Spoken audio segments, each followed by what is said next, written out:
Hi, everybody. Welcome to this month's Tenant Talk Live. Welcome. Feel free to drop where you're joining us from in the chat. Hi, Claudia. It's good to see you.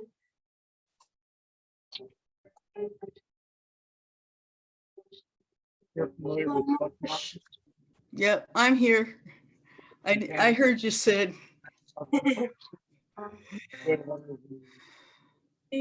Welcome, everybody. Feel free to let us know where you're joining us from in the chat, and we'll get started in about 5 minutes.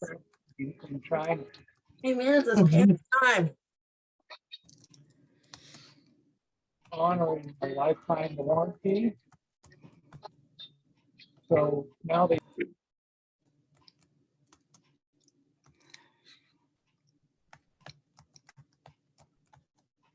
Hi, everybody. We're still letting people in. We'll give it just a few minutes. If you're just joining us, feel free to drop where you're joining us from in the chat.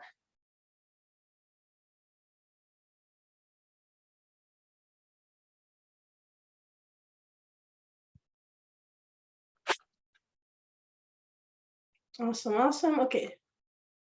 So we got a lot of folks in here. We got Chris from California, AJ from Wisconsin, Annabelle from Florida, Tina from Georgia. That's my dog's name. I'm glad y'all shared her name. We have Kylie from Utah. We have Brooke joining us from NLHC, and she'll be helping out in the chat as well. And then we have Catherine from Venice Community Housing. We have BB from Florida, Claudia from Michigan, Ken from Ohio. We have Marsh from Oregon. We have Nzinga, I hope I said that right. I'm so sorry if I didn't, from Detroit. We have Jan, hi Jan, from Social Policies Work, League of Women Voters, I believe that's in Illinois. And then we have Mary from Wisconsin and Regina from Ohio. Awesome. We have Mrs. B from Santa Barbara. Congrats on your move, and I hope it was a safe one. Awesome. Thank you for that correction. Sorry, I might have to leave really early. I have another meeting. Oh, no worries at all, Jen. All right, sorry, because I'm looking forward to this. Yeah, no problem. All right, folks. Okay, I'm gonna give it another minute just because there's a few more people coming in, but feel free to continue dropping where you're joining us from in the chat. We have Monica joining us here from Atlanta.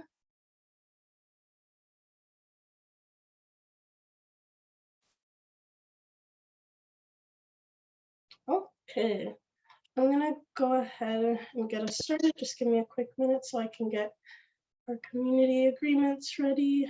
And then Brooke, if you can just help me let folks in from the waiting room, that would be great.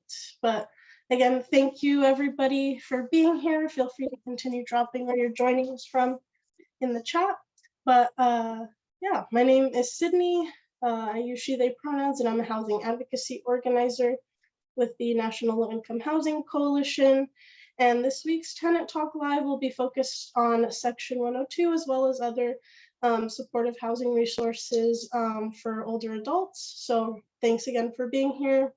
And for folks who are new to Tenant Talk Live, we get together once or twice a month, just depending on the month, but I know it's been only once a month recently, and we just provide opportunities for you all to connect with one another and to connect with NLHC to share best practices on how to get involved in influencing federal housing policies and leading in your communities. And so today we actually have an expert joining us to talk about Section 202. Her name is Linda Couch, and she's joining us from Leading Age.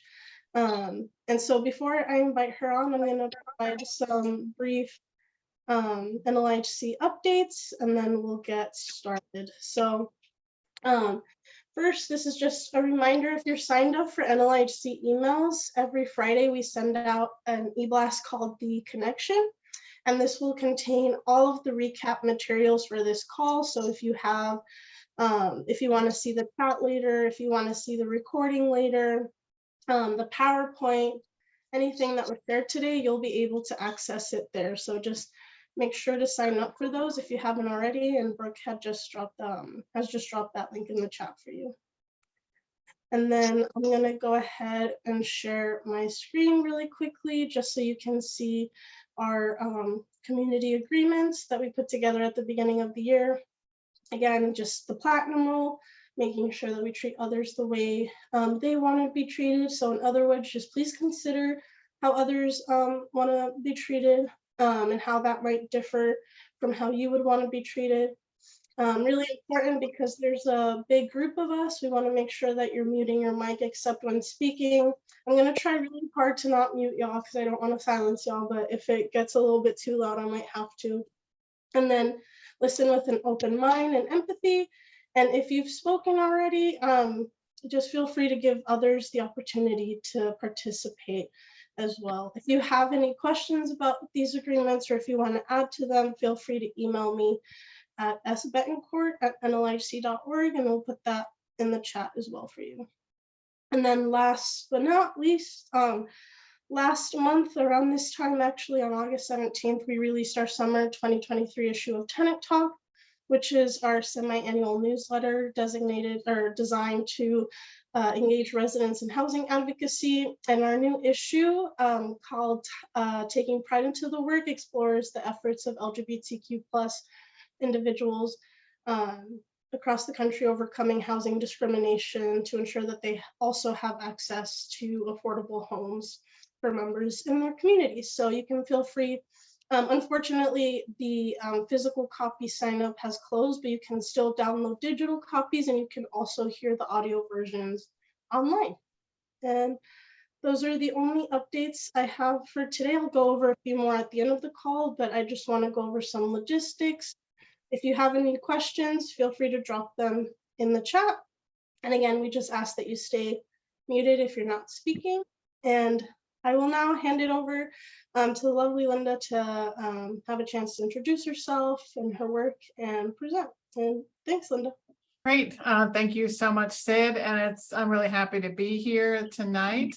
So I work for an organization called Leading Age, and we represent providers of all kinds of aging services, including a couple thousand providers of affordable senior housing, mostly through HUD programs, but also some others. And we'll talk about those programs as I do my presentation. I've been at Leading Age for several years, focusing on affordable senior housing. But before that, most of my career was with the National Low-Income Housing Coalition. So it is really great to be here with you all. I think just saying that, like where my viewpoint comes from, where my mission is, and yeah, really thrilled to be here with you to talk about programs that serve older adults with housing assistance. So let me share my screen here and we will get started.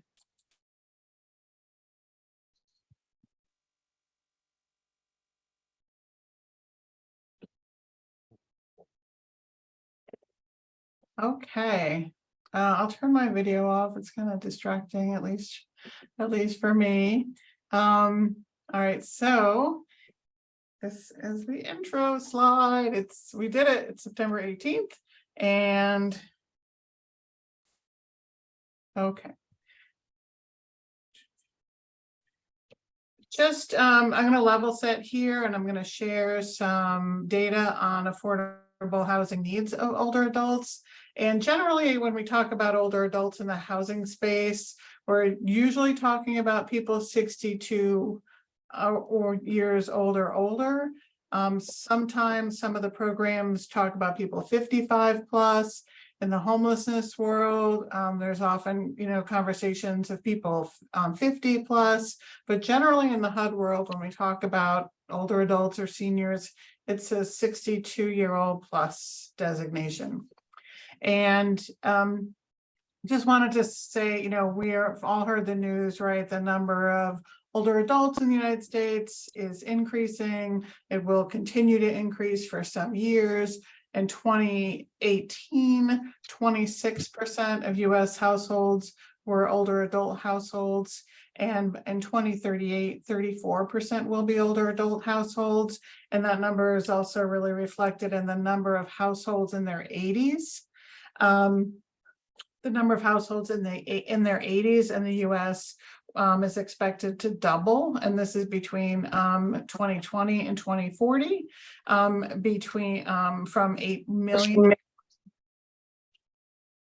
8.1 million to 17.5 million. So it's a huge increase in the number of older adults in the US, right? We are an aging country. And my kids say, "You're old, you're getting old." And I say, "You are welcome."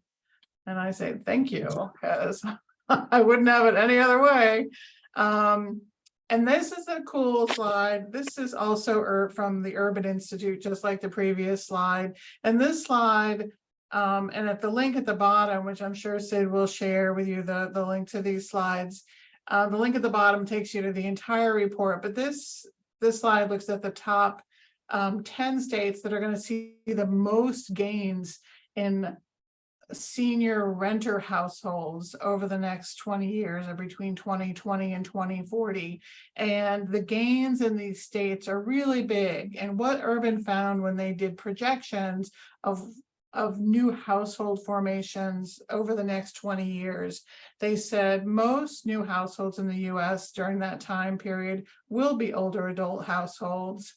And of those, fewer older adult households will be owner households. Many more will be older adult households. And of those older adult renter households, many more of them compared to today will be non-white older adult renter households, which of course is a way to also say that, we need more affordable rental housing. And so, for example, in North Carolina, there's going to be a 210,000 household increase of older adults between 2020 and 2040. So today, or in 2020, 15% of older adults rented their homes in 2020. By 2040, 23% of older adults will rent their homes. And so generally there's this trend nationwide. It's not true in every state, but in most states, you'll see declines in older adults who own their homes and increases in older adults who rent their homes. And this is a slide from the actually it's from the Low Income Housing Coalition and Justice and Aging. I saw Patty get on. Nobody has ever told me like you wouldn't have a connection. And this is a chart from a joint report they put out a couple of years ago. And more than any other group, older adults are housing cost burdened. And in the housing space, to be housing cost burdened is, in the blue lines here, is spending more than 30% of your income for housing, or worse, it's spending more than 50% of your incomes toward housing. And that's those yellow bars on this chart. And you'll note that for both being cost burdened, spending more than 30% of your income for housing, and being severely cost burdened, or spending more than half of your income for housing, the older you get, the more housing cost burden you become. And I guess, that makes sense, right? More people are much more likely to be on fixed incomes. A lot of people only have Social Security to rely on, and sometimes that Social Security keeps them poor. So we went over a big explosion in older adults. We know that we're going to have a lot more renter senior households, and we know that generally that older adults are more cost burdened than other types of households. Not that there aren't plenty of housing cost burdens across all different types of populations. But this is another chart that helps hit home the fact that older adult households in this country are really struggling. And this chart looks at HUD's worst case housing needs households. And so if you're a worst case housing needs household, and that's a definition that HUD has, you are a renter household, you're very low income, so you're spending less, so your income is less than 50% of the area median, and you're severely cost burdened, right? You're spending more than half of your incomes on housing. And between 2009 and 2021, the latest data that HUD has, there was an increase by more than 1 million older adult households of the numbers who had worst case needs. And so in 2009, I think the number was close to like 1.35 million older adult households had worst case needs. And by 2021, the numbers that were just released in August, that number had increased to 2.41 or something close to that. So huge increase in the number of older adults with worst case housing needs households. And of course, people wouldn't have a worst case needs household. They wouldn't be spending more than half of their incomes on rent like these households are if they had housing assistance. So by definition, these are all households who A, aren't getting housing assistance, and B, qualify for it because HUD senior housing programs target households below that 50% of area median level. And so when people say, how many older adults need affordable housing, there are lots of ways to slice and dice and answer that question. But this is one clear way, right? These are people who are renting and who are very low income. They meet HUD's income eligibility thresholds and who do not have housing assistance today. We see this number going up, up, up. And of course, what does that mean? That, people have, spending 60, 70, 80% of their incomes on housing. And I didn't put the notation here, but this is data from Harvard's Joint Center for Housing Studies.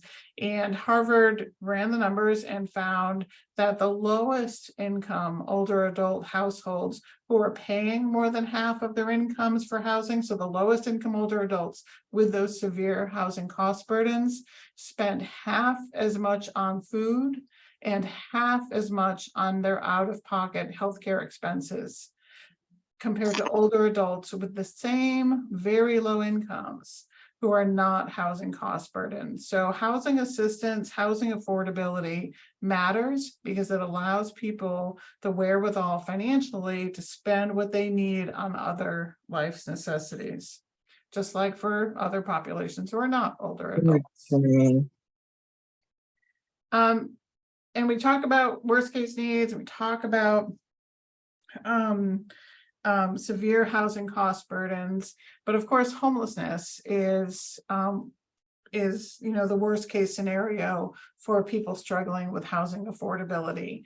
And just in August, just this year, HUD released data from 2021 from their scan of homelessness shelters in 2021, and HUD has found just over 2 years, this is just years, HUD found a 73% increase in the number of older adults with chronic patterns of homelessness, which typically means lots of repeated episodes of homelessness or long stretches of being homeless. HUD also found that in 2021 compared to 2019, just again over 2 years, there were 10,000 more older adults living in shelters in the United States. And this is data from 2021. That's when we still had the emergency rental assistance, when there was an eviction moratorium, where we had checks going out to people for, during the pandemic. And so we have seen over the last several years this rapid increase in the number of older adults experiencing homelessness. And of course, a shelter system that isn't set up to serve people who might have mobility issues, might have vision issues, might need medication that's refrigerated, might have, physical challenges, et cetera, not to mention perhaps dementia issues, et cetera. So seeing this ramp up in homelessness is, it would be alarming, but we knew that this was coming, right? When we started to see this ramp up of worst case housing needs older adult households starting in 2019, that was really the canary in the coal mine that Congress should have been more responsive and on the ball. And we know that we are far, far behind with affordable housing writ large in this country. So what are we doing about it? You know, there is great need. Only 1 of every 3 eligible older adult households receives housing assistance that they're eligible for because the programs are too small. Most HUD programs have long waiting lists, right? There's no entitlement to housing in this country, as there should be. And so because we don't have an entitlement to housing, there are long waiting lists for HUD assisted housing programs, and those waiting lists can be you know, a couple of months to 7, 8, 9 years, depending on where you live. But we're going to talk about some of the HUD programs, say a little bit about the low income housing tax credit program and the rural housing service programs. So HUD programs, and we'll talk more a little bit why we really love the HUD programs. And HUD has about 5 million units of assisted housing across the United States. Of course, it has public housing, right? But that's administered through public housing agencies. Public housing agencies also administer the Housing Choice Voucher Program and project-based vouchers, which is a subset of the Housing Choice Voucher Program. And then apart from public housing authorities, HUD has contracts with private owners, so nonprofits and for-profits who own and manage housing under the Section 202 supportive housing for the elderly program. And that program is only open to nonprofit organizations, and also contracts with Section 8 project-based rental assistance owners. And that program is open to nonprofits and for-profits. So this chart just is a quick rundown of who is served by HUD programs, just a snapshot of what share of these major programs are older adults, because given the title of the session, I thought you'd want to know.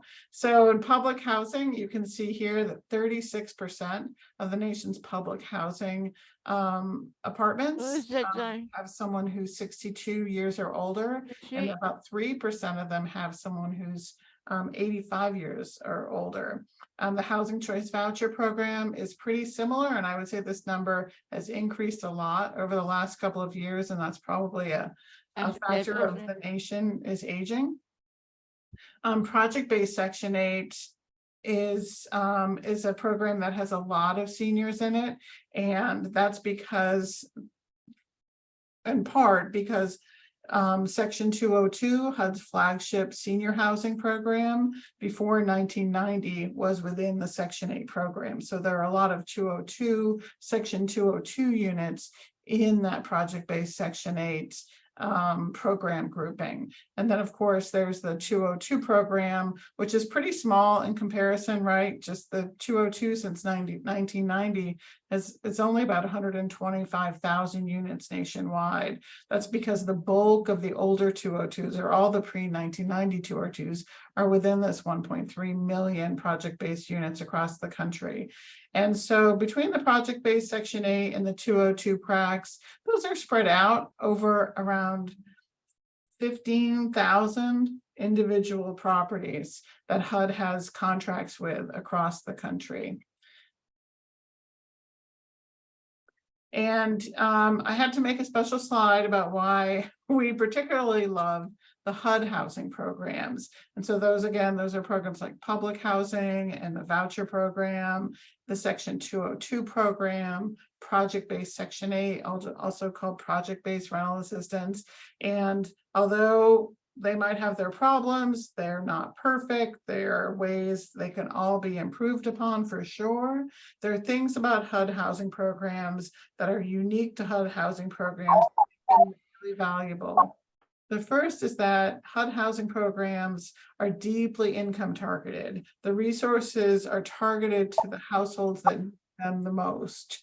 You know, you see a sign that says, you know, we have affordable housing, and you're like, really, who's that affordable housing for? And you look and see it's for very high income people. The HUD programs don't work like that. They are deeply income targeted, and that's a pretty strict eligibility rule. And they have different ones depending on the program, but in general, they are very deeply income targeted.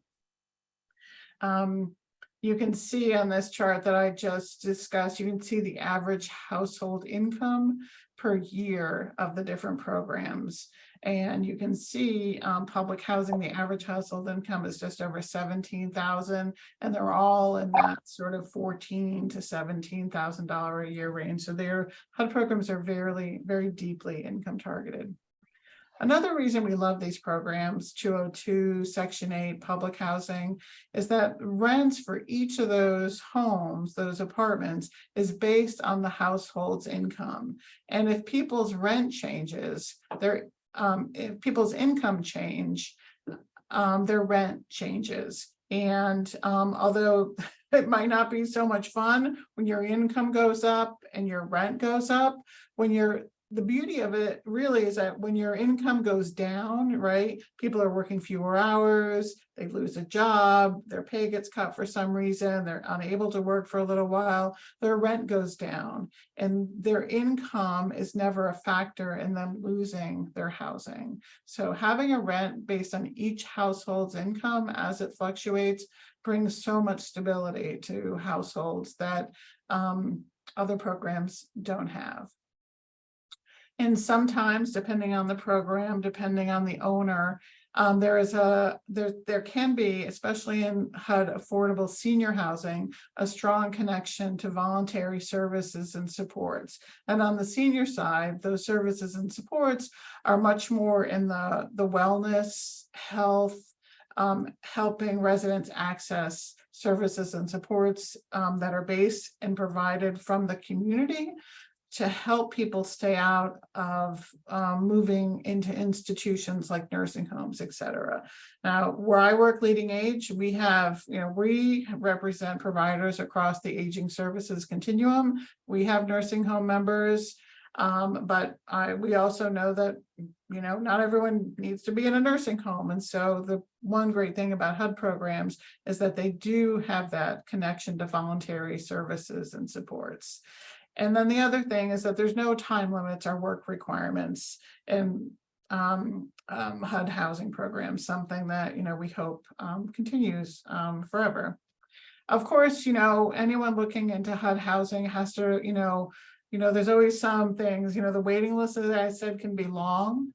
There's no centralized waiting list, so really having to go building by building, development by development is necessary.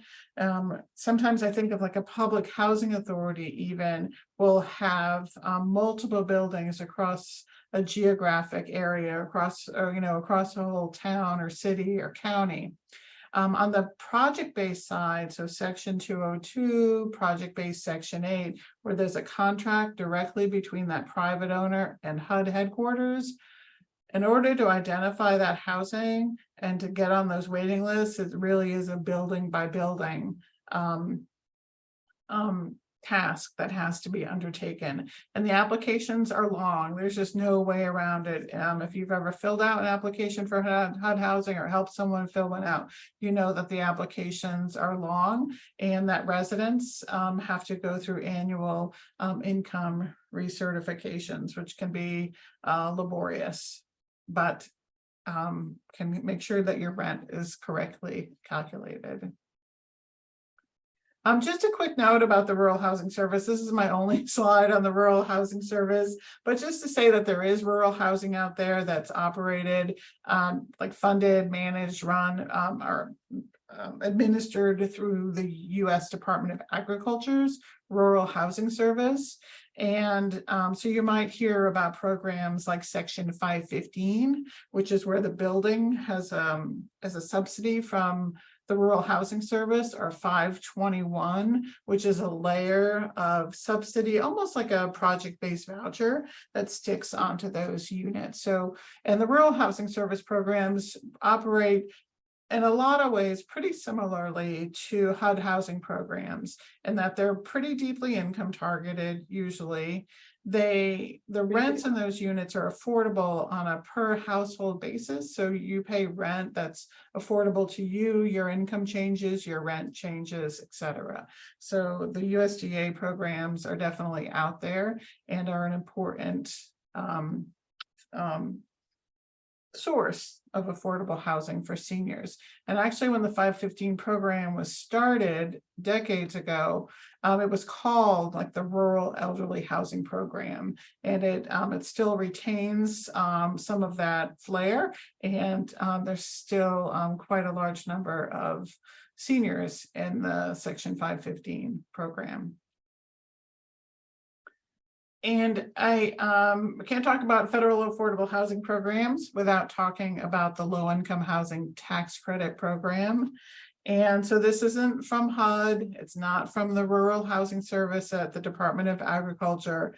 The tax credit program, as you might guess, is from our tax department through the Department of the Treasury, and every state gets an allocation of low-income housing tax credits depending on how many people live in that state, and then that state divvies has competitions for how it disperses those housing tax credits through a lot of machinations and processes and accountants and lawyers.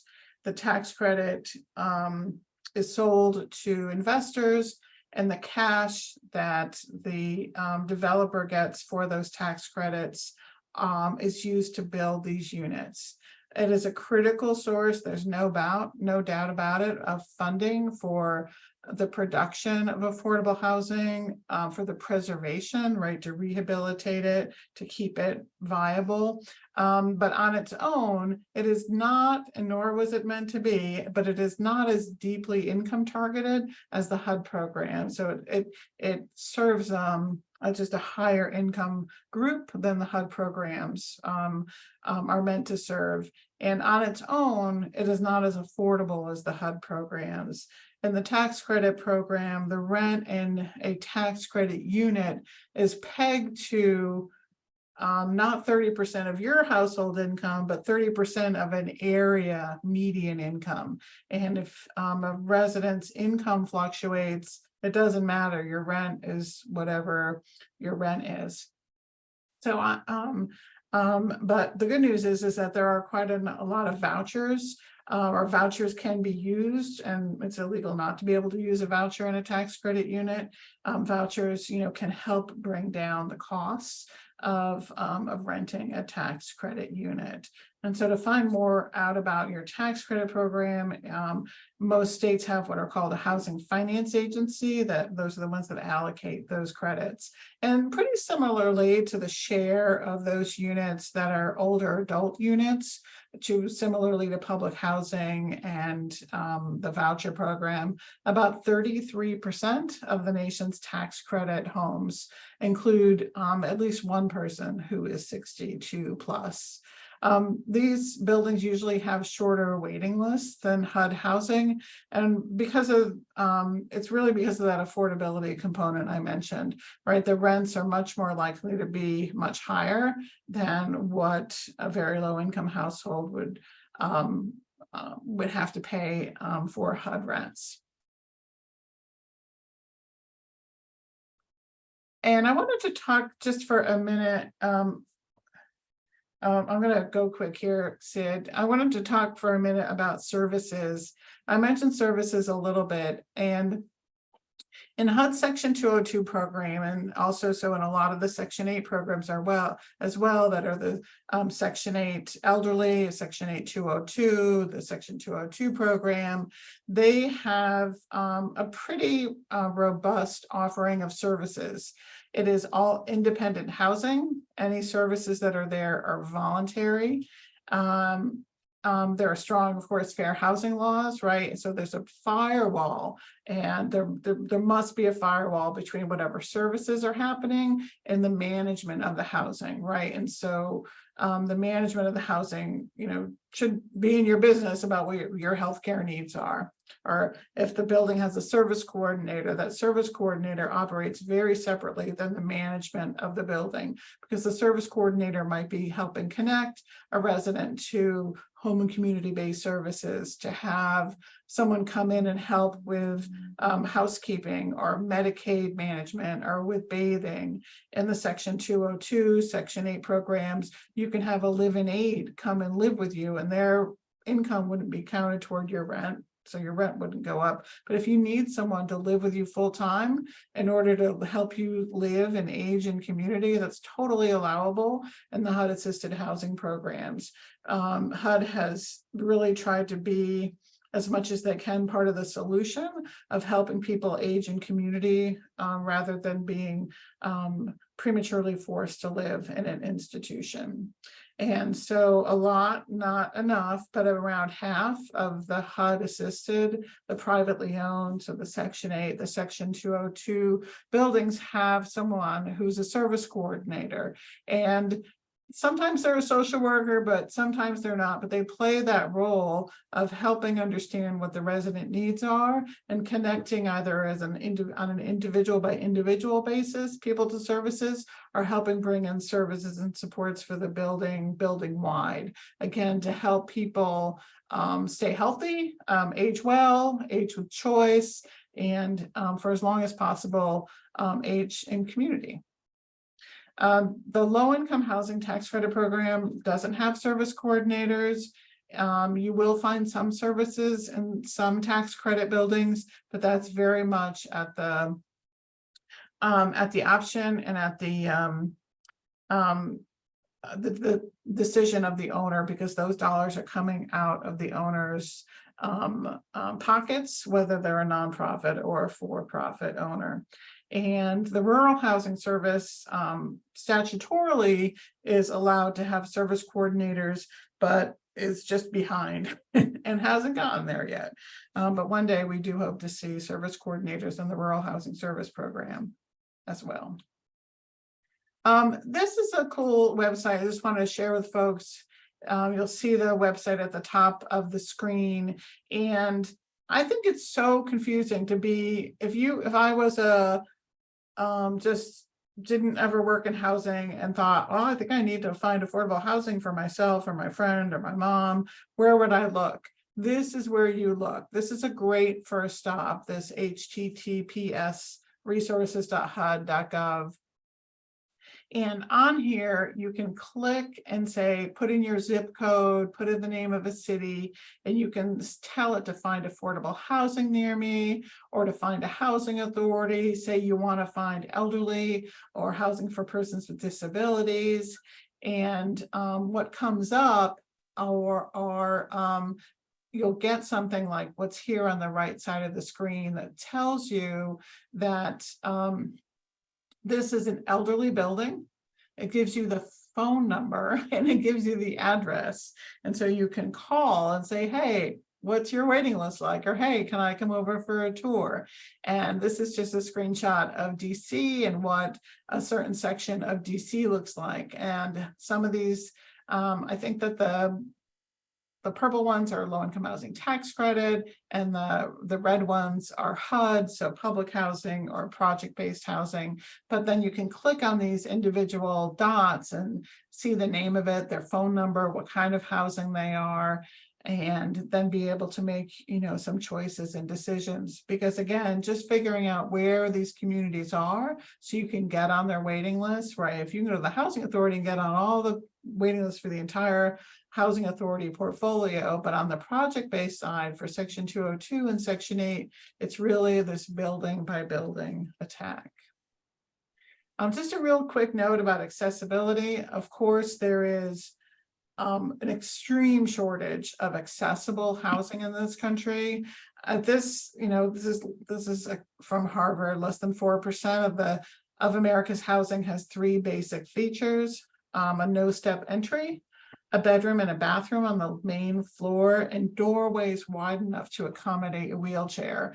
And I think Harvard would join me in saying this is a generous number, this 4%. And because of that, we need home modification programs. Just because our housing stock is not at all match to what our needs are as a country, as people, as aging people. HUD does have an older adult home modification program. It's pretty new. It's just a couple years old and it's pretty small. It's just around, I think, $20 million a year. But for home modification programs, if you're looking for them, I would really go to your local, your city, your county, your state, and look for home modification programs there, because a lot of governments use their HUD home or CDBG block grants to fund home modification programs. It's not a requirement that they do that, but many of them do. And then I would also look to your local area agencies on aging that might have money from the Older Americans Act to fund home modifications. And that wraps up my presentation, Sid. Thank you so much, Linda. That was a lot of information. We had a lot of activity in the chat too while you were presenting. A lot of questions came through, so I'll go ahead and get started. I think one of the first questions that I saw was, let me see. So we have somebody called Carrie just ask, and this was like early on in the presentation, just asking why they designate like pre-elderly. Is it for planning purposes? Pre-elderly, I'm not familiar with that term.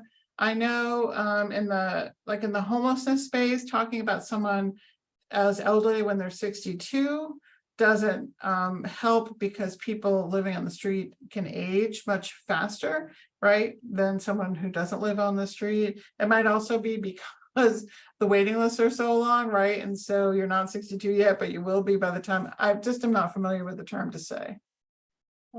I know there were some people in the chat too that were kind of talking about that as well. I think someone was talking about how for folks who, are experiencing homelessness or have been incarcerated, they use like the term gerontological. I always have trouble saying that word, but their age might be like older than what the chronological age is.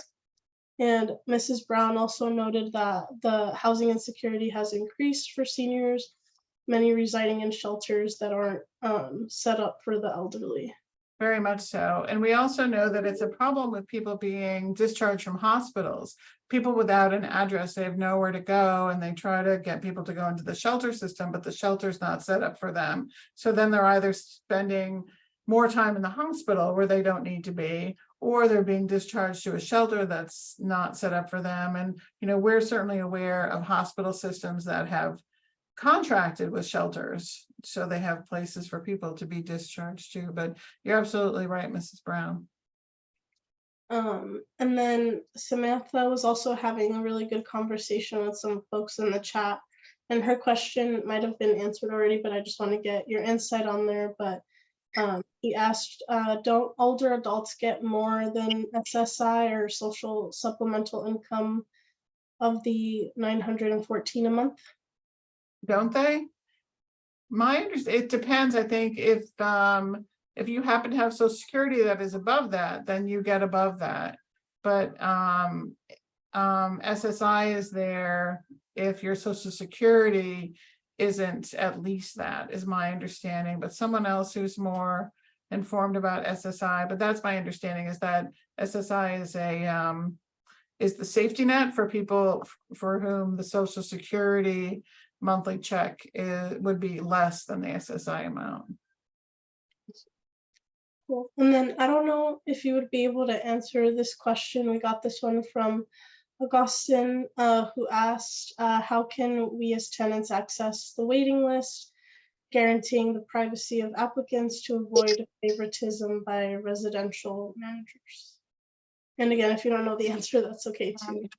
There's no way you're going to be able to get the waiting list, right? I think that I know the people that I work with at Leading Age, our members are the project-based providers, so the Section 202 and Section 8 providers. And we were just talking about waiting lists today, and most of them keep their waiting list in some sort of a third-party database, right? Some product that, they contract with, and it is under pretty heavy lock and key, right? And Sid, you probably know this, just as advocates and researchers, like, I'd love to reach out to the waiting list and say, hey, help us advocate for more housing, but we're never, that's a no-no, right? We're never allowed to reach out or contact people or see who's on the list. And so I think there's just a lot of trust there. Certainly if you suspect mismanagement of the waiting list, that is your responsibility to reach out to HUD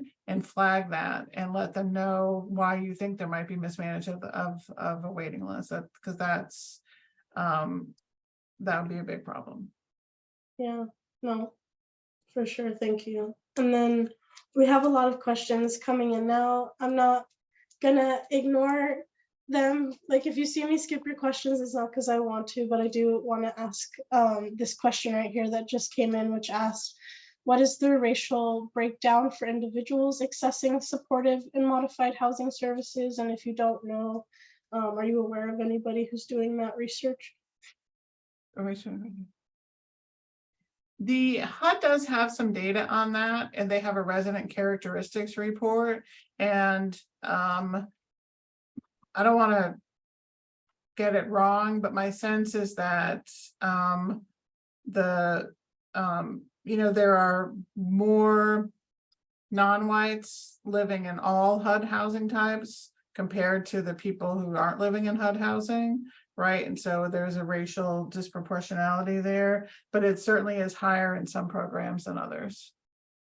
So, and then somebody asked, if the appropriations end up being less in 2023 for programs like Section 202, how will HUD decide which existing programs get funded? And I know that's like something that we've also been talking about at the coalition, but what would you say to folks as they're kind of dealing with fighting for different appropriations for different programs?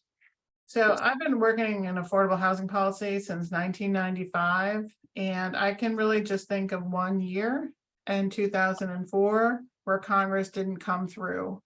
And in 2004, Congress didn't come through with enough money because the HUD that was in charge at the time told them the wrong number.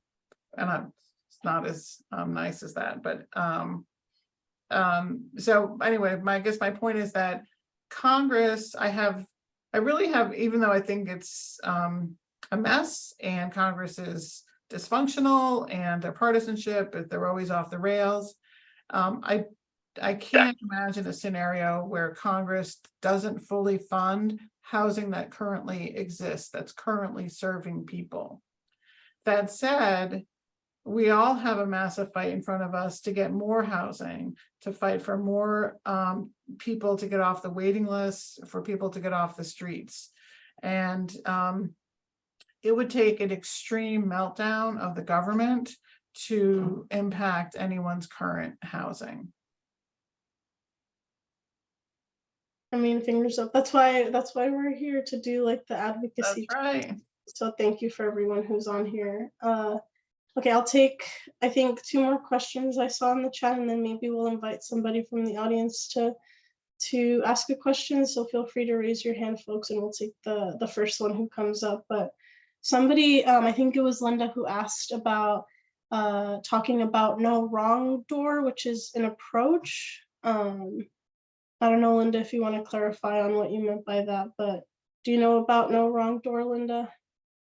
Just that wherever anyone goes and asks for help, if there's no if there's no pathway in that county and people don't know how to get you in housing, they should at the very least give you a warm handoff to the other agency and follow up and try to be partnerships with each other, rather than just, go try this, go try that. Amen. And I think that's an approach that the continuums of care, the conglomerates of organizations that together receive HUD homeless assistance dollars, use that approach, right? So no matter if you walk into this agency or that agency, you're caught, right? You're in the web of support and help. I don't think that always works like that for the more mainstream housing providers, but I agree, Linda, it certainly should. Thanks, Linda. And I just realized there were two Lindas and I was saying both at the same time, but thank you for for dealing with me navigating that mix up. Let me see. Let's see. There's more questions in the chat.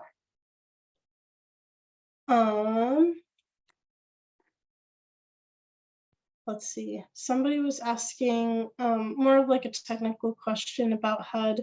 How does HUD pay for a 2-bedroom for single people? Shouldn't it be 1 bedroom and make sure families and couples have access to 2 bedrooms? Oh, yeah, and I saw Carrie's response, which I didn't read fully, but yeah, I think I agree with that, you know, someone, it could be that there used to be 2 or 3 people living there and they moved out, but they never got moved out of the unit. And so they're still in that unit. It could be a function of something else, but, you know, housing authority, you know, I think they try to deal with that, but sometimes you still find that happening because of a prior circumstance. Yeah, thank you for that. Chris Alexander here just asked, in terms of a meltdown of government, or you know, a government shutdown, how would a government shutdown like impact homelessness assistance and programs like Section 202? So HUD has a plan, it's called a contingency plan, and it spells out, if we shut down, this is exactly what will happen. And I haven't read what will happen in the homelessness programs, but I do know generally, let's say, and these aren't the right numbers, but HUD has around 8,500 employees. HUD would immediately go down to about 350 employees. And then with maybe another 1,500 people who could get called in on a really short-term intermittent basis. So one thing that we know happens is that staff, so decisions around who gets paid, or signing programs, signing requests, that kind of thing, that shrinks way down. So the wheels of HUD moving slow way down. That said, the programs that currently have their funding, right? So Congress provided money for the fiscal year, and HUD doesn't operate on like a 1 penny shoestring, and so it has some carryover, and so the programs probably all have enough to get it through at least a few or several months if they really have to. And so HUD will go down to few staff, but the programs will continue to get the resources because they've already been appropriated, and HUD has HUD has already distributed, or HUD has them to distribute. What happened in 2019 during a shutdown, there was one program, and it happened to be the 202 program, that didn't have a lot of carryover funds, and HUD counted on the 202 providers of having enough in their reserves and their savings accounts to pay for their ongoing utility and staff expenses, etc. And thankfully that shutdown was just about a month long, but I think had it gone on another 2 or 3 months, we would have seen some issues, because not all the providers would have had enough in savings. Yeah. Thank you for clarifying. Yeah, I think there was still like some folks trying to get some clarity around the HUD policy for single people. Tamara, I don't know if you wanted to come off mute and clarify a little bit about what you're talking about. We have yeah. Just move forward with other questions. Yeah, we have a couple here with all the Section 8 people that I know. Tamara, okay, never mind. You were going in and out for a second. Okay, hopefully I won't do that because I'm in the mountains. We have singles, more than one single in a 2 apartments, and the management, and they're on Section 8. Okay. So any response? Well, can management move them into that one? We're losing you again tomorrow. I'm so sorry. are we able to follow up with you when you have a better connection? Is that okay? We can follow up with you via email. I think I have yours from the registration.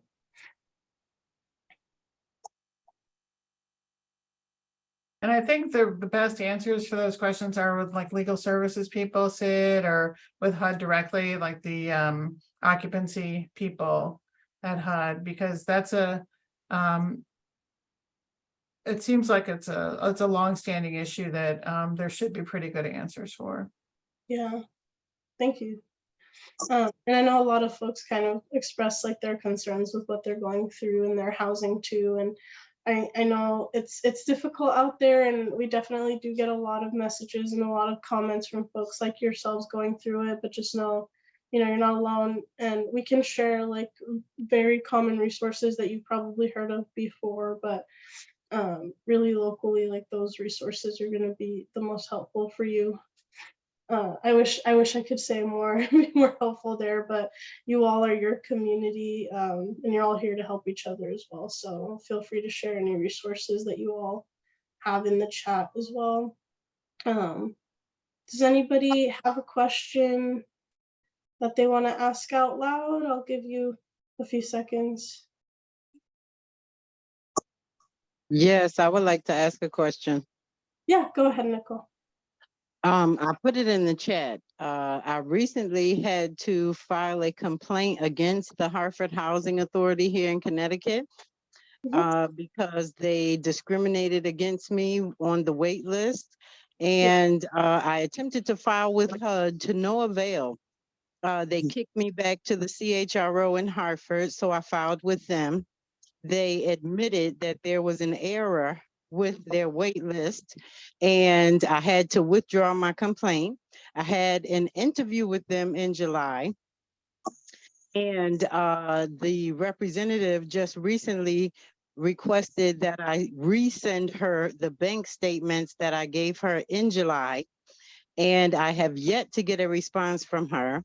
And I'm wondering, how do I deal with this? What do I do next? Well, it Yeah. sounds like, Ms. Nicole, it sounds like you've really been through quite a bit just to get your place in line. I don't know, others might have, just because I have the mic, I feel like I'm going to say something, but I would really recommend you contact Connecticut Legal Services, and have them try to sort this through with you. Thank you. I will try that. Thank you, Nicole. And I did get a few questions from folks asking if the recording will be sent out, and it will be sent out on Friday with our connection email. But we're coming up to the end of the hour, so I'm going to go ahead and wrap this up. And I'm sorry if we didn't get to your questions, but please feel free to reach out to us, and I'll make sure to share Linda's contact information as well. But again, thank you so much, Linda, for joining us, for sharing your expertise. And, as always, folks, if you have questions for myself, or if you have suggestions for future Tenant Talk Lives, feel free to email me. We're going to be, I usually send out an annual survey during the October Tenant Talk Lives to help us determine the topics for the next year. However, and this is like an update for today, but we're not going to have any Tenant Talk Lives during the month of October due to the NLHC collective, previously known as the Tenant Leader Cohort, going on their retreat. So we won't be meeting again until November. So stay tuned for that, but I'll definitely send out an email to everybody if you want to provide feedback for that survey then. And we're also looking for blog post authors for our On the Homefront blog on an ongoing basis. So if there's a story that you want to share, if you want to talk a little bit about your experience, feel free to email us at outreach@nlhc.org, and you'll be able to learn more about the guidelines for that. We also provide stipends for those blog posts. And then just as a reminder for everyone, we do have a Facebook page where you can all stay connected to one another and ask questions about your experience. So we'll drop that in the chat as well. And then again, thank you everybody for being here and for being willing to learn and ask questions. And we'll see you again next time in November. Thank you so much and have a lovely night. Bye, everyone. Hi, Sid. Bye.